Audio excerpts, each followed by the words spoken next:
이 자리에 법제처장이 와 있다는 것은 이해충돌 소지가 있지 않겠습니까? 그렇게 생각하지 않습니다. 자, 보세요. 자, 우선 그 본인이 몸담았던 그 조직, 그분들은 그대로 활동하고 있을 거예요. 자, 그래서 직간접으로 소통이 안 된다고 볼 수는 없죠. 우리 대한민국의 그 이런 사회 구조상. 몸담았던 조직이라는 게 거기에다가 어떤 지금 말씀이신지. 이 법제처라는 데가 어떤 데입니까? 이 법제처라는 데가 어떤 데입니까? 법제처라는 것은 예를 들면 의원적 법안에 대한 검토라든가 여러 가지 국가 법제도의 여러 가지 해석상 문제가 있을 때 판단해주는 그런 자리예요. 자, 지금 수많은 법적인 어떤 문제가 다 지금 이재명 대통령 주변에 얽혀 있어요. 예? 잘 아시는 대로 5개 사건에 12개 혐의로 좀 재판을 받고 있는 분, 그분을 변호하던 분 아닙니까? 그분이 또 지금 또 예민한 우리 법 해석에 있어서 그런 거를 하나하나 다 또 해석하는 주무 그런 장관 자리에 와 있단 말이죠. 법제처장 자리에 와 있단 말이죠. 자, 이것은 누가 봐도 이해충돌 소지가 다분한 거 아닙니까? 본인은 아니라고 얘기하겠지만 아마 우리 이완규 처장님은 당연히 그렇지 않을 거라고 지금 아마 얘기하실 거예요. 자, 그런데 지금 보니까 바로 법제처장이 한 분뿐이 아니잖아요. 지금 저 이재명 대통령 되기 전에 변호인단에 있던 이태영 비서관, 변호사, 민정 비서관 돼 있어요. 대통령실. 전치영, 또 선거법 관련 재판 받는 분, 변호하던 분, 공직기강 비서관. 이장영, 대북송금 사건 담당 법무비서관. 이찬진, 대북송금 변호사, 금감원장. 김희수 국정원 기술실장. 조상호 법무부 장관 정책부장관. 차지훈 주의연대사. 이게 무슨 대한민국 공직이 사유물입니까? 옛날에 물론 미국 그 건국초에는 그 전리품이라고 그래 갖고요. 우리 저 선거에 이기면은 선거에 도왔던 분들 이렇게 공직을 주는 게 있어요. 그런데 그분들이 이렇게 범죄를 저진 대통령을 변호하던 사람들이 아니에요.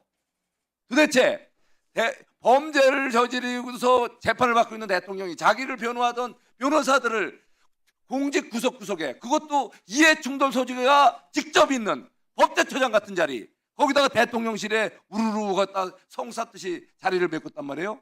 이게 나랍니까? 네, 답변하겠습니다. 정말 이게 말이 안 되죠. 예? 거기다가 지금 뭐 이게 예? 지금 법제처장 우리 전 법제처장 분명히 저분도 뭐 윤석열 전 대통령하고 관계가 있을 거예요. 뭐 사법고시 동기인지는 저는 잘 모르지만, 그런데 윤석열 대통령이 대통령 되기 전에 재판을 받았습니까? 범죄 혐의자로 국민들의 지탄을 받았습니까?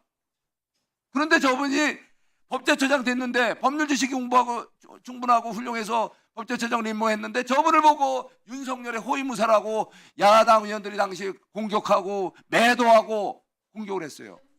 자, 그런데 지금 어떻습니까? 대한민국 대통령이 범죄 5개 사건에 연루되고 12개 혐의 있는 대통령이, 그런 대통령이 세상에 어디 있어요? 대한민국 역사에 없었고 세계적으로도 유례가 드물어요. 근데 그분을 부연했던 분들이 온 그 공직을 다 둘러싸고 심지어 법을 예민한 해석을 하는 법제처장에 바로 변호를 했던 분이 이 자리에 와 있는데 본인은 예, 답변하겠습니다. 먼저 그 이재명 대통령이 범죄 들어봅시다. 본인의 저는 이거는 완벽한 이건 이해충돌이라고 보는데 본인은 어떤 식의 항변을 할지 한번 그러면 얘기해 보세요. 나 국민들께 판단하고 계시니까. 대신 이완규 우리 전 법제처장님 이번에 대해서 한마디 하실 말씀 있으면 한마디 해주세요. 할 말은 많습니다만 하지 않겠습니다. 예, 답변하겠습니다. 예, 충분히 시간을 갖고 얘기하세요. 예, 대통령님들 알고 있지만 한번 들어봅시다. 예, 그 이재명 짧게 대통령이 답변하십시오. 예, 그 범죄를 저질렀다는 건 전혀 이완규 동의하지 의원 않습니다. 답변하십시오. 이완규 증인. 그 유례가 없다는 것은 그만큼 우리나라 검찰권 범죄가 아니에요? 그렇습니다. 다 무죄입니다. 예, 그렇습니다. 그럼 어거지로 검찰들이 심지어 가장 대표적인 그 대장동 사건 같은 경우에는 뭐 제가 이제 변호인단을 했기 때문에 잘 압니다. 그 가장 그 민간 대장동 업자들하고 사이에서 한번 만난 적도 없음에도 불구하고 돈 한 푼 받은 적이 없음에도 불구하고 수백억의 배임죄로 기소를 하고 뭐 제3자 뇌물죄로 기소를 했습니다.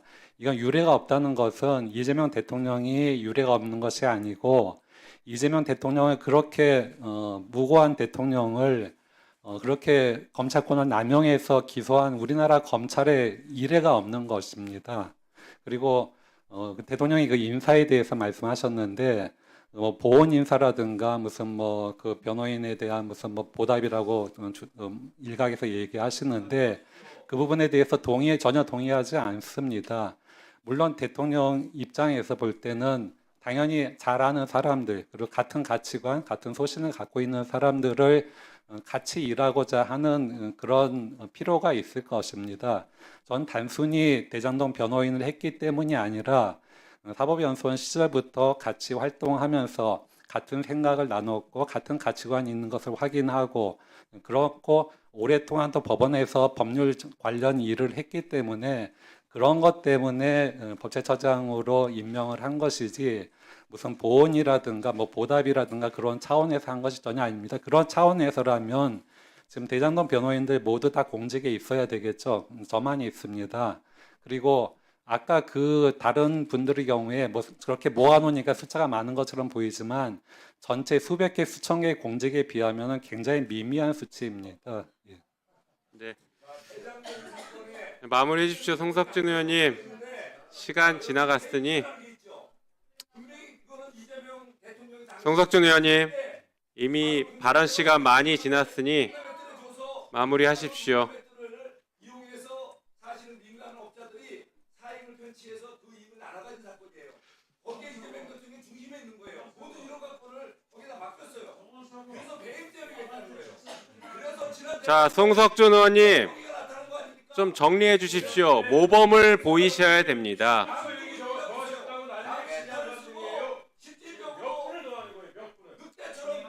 우리 송석준 의원님 품격을 지켜주시고 우리 룰과 질서를 지켜주시기 바랍니다.